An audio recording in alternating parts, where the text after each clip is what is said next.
want to make this video for you guys looking for a solution to the code P049D. I have that on my truck here. Now the interesting thing is I'm going to first use the key trick to show you to how to pull up codes, but just let that generate a little bit there for a second. Okay, now we got the screen there. I'm going to do this through the key 3 times and off. On and off, on and off. Okay, see those dashes? It's checking the system for any codes. Let's give it some time. Okay, it's done, and there wasn't any codes there. However, when I plug in this little code reader to my OBD2 plug, it's going to tell a different story. Okay, that's scanning.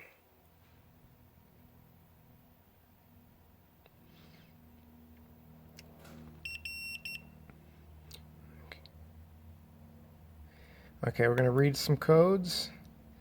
Okay, as you can see, they're P049D.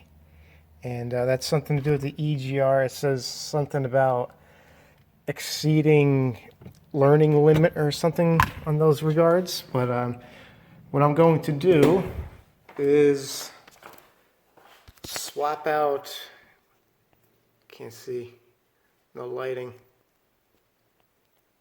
We're going to swap out the solenoid that's part of the EGR itself. So it's going to unscrew these 4 and unplug this, put the new one in, and retest.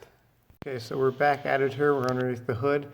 I just took the solenoid port off of the EGR, and I just wanted to show you guys that sometimes I guess that code could also mean that the EGR valve itself, the mechanical portion, may be stuck. In a quick test to see if it's stuck, and just to test how free it moves, is you could simply, like a plunger action like that, and as you can see, this one's clear. I probably about a year ago I took this apart and cleaned it. There's a video in my profile somewhere showing that. And okay, so we're gonna swap this solenoid with the new one. I should say new used, and we'll go from there. Okay, so we went ahead and replaced the solenoid on the EGR, and then I actually went for a drive around town just to see if it would reset automatically. I got back, I tried clearing the code, it would not clear. So I looked up, I tried to see if these things need to be recalibrated or anything. I didn't see anything. So I decided to disconnect both batteries for about 20 minutes.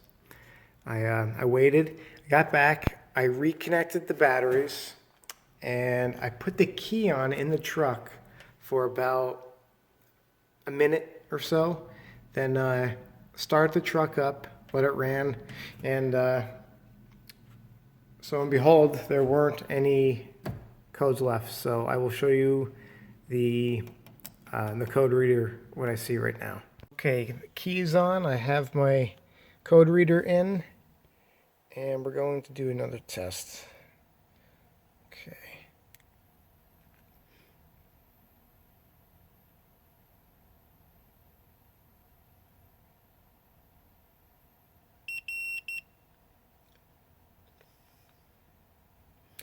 Okay, we're going to read the codes. Okay, yeah, they're gone. This code right here, it's a false positive. I ruled that out. But sort of this truck with the CGI stuff, none of those codes are no longer here. So that new solenoid did the trick. Hope this helps. See you at the next one.